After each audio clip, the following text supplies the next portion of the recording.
আগরতলায় বাংলাদেশের উপদূতাবাসে হামলার জের। অপ্রীতিকর পরিস্থিতি এড়াতে ভারতীয় দূতাবাস এবং উপদূতাবাসগুলির সামনে নিরাপত্তা বৃদ্ধি করল বাংলাদেশ। সে দেশের একাধিক সংবাদ মাধ্যমে কথা জানানো হয়েছে। বাংলাদেশ সংবাদ মাধ্যম সূত্রে খবর, ত্রিপুরার ঘটনার পর সোমবার রাতে ঢাকা বিশ্ববিদ্যালয়ের ক্যাম্পাসে বিক্ষোভ হয়। সেখানে ভারত বিরোধী বেশ কিছু স্লোগানও ওঠে। এই পরিস্থিতিতে সোমবার রাতে বাংলাদেশের সংবাদ মাধ্যমে জানানো হয়, ভারতীয় দূতাবাস এবং উপদূতাবাসগুলির সামনে নিরাপত্তা বৃদ্ধি করা হচ্ছে। সাম্প্রতিক ঘটনা, পরম্পরা এবং বাংলাদেশের তপ্ত পরিস্থিতির কারণে আগাম সতর্কতা হিসেবে এই পদক্ষেপ বলে মনে করা হচ্ছে।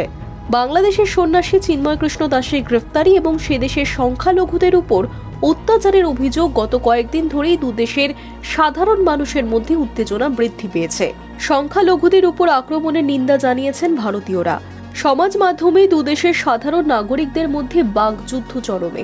দিল্লি থেকে ঢাকাকে বারবার অনুরোধ করা হয়েছে সে দেশের সংখ্যালঘুদের নিরাপত্তা নিশ্চিত করার জন্য। যদিও বাংলাদেশের দাবি সে দেশের সংখ্যালঘুরা নিরাপদেই রয়েছেন। দুদেশের সাম্প্রতিক ঘটনাবলীর মাঝে সোমবার ত্রিপুরার আগরতলায় বাংলাদেশের উপদূতাবাসের সামনে হামলার অভিযোগ উঠেছে। ওই ঘটনার তীব্র নিন্দা জানিয়েছে নয়াদিল্লি। বিবৃতি প্রকাশ করে বিদেশ মন্ত্রক জানিয়েছে, কোনো দেশের দূতাবাস বা উপদূতাবাসকে নিশানা করা কাম্য নয়, তা যে পরিস্থিতি হোক না কেন। ভারতে বাংলাদেশের দূতাবাস এবং উপদূতাবাসগুলির সামনে নিরাপত্তা আরও বৃদ্ধি করা হয়েছে। বাংলাদেশের রাজধানী ঢাকার গুলশানে ভারতীয় দূতাবাস রয়েছে।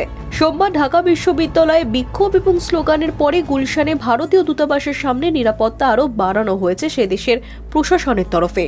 ঢাকা পুলিশের ইন্সপেক্টর জেনারেল বাহাদুর আলম সোমবার সন্ধ্যায় সে দেশের সংবাদ মাধ্যমকে জানিয়েছেন, গুলশানে ভারতীয় দূতাবাসের সামনে নিরাপত্তা বৃদ্ধিতে পদক্ষেপ করা হচ্ছে। পাশাপাশি চট্টগ্রাম, রাজশাহী, সিলেট এবং খুলনার উপদূতাবাসেও নিরাপত্তা বাড়ানো হয়েছে। ঢাকা মহানগর পুলিশের আইজির দাবি, চট্টগ্রামে নিরাপত্তা 8 গুণ বৃদ্ধি করা হচ্ছে। ভারত বাংলাদেশের সাম্প্রতিক টানাপোড়েনের অন্যতম ভরকেন্দ্র চট্টগ্রাম। বাংলাদেশের সংখ্যালঘু সন্ন্যাসী চিন্ময় কৃষ্ণের বিরুদ্ধে মামলা চলছে চট্টগ্রামের আদালতে।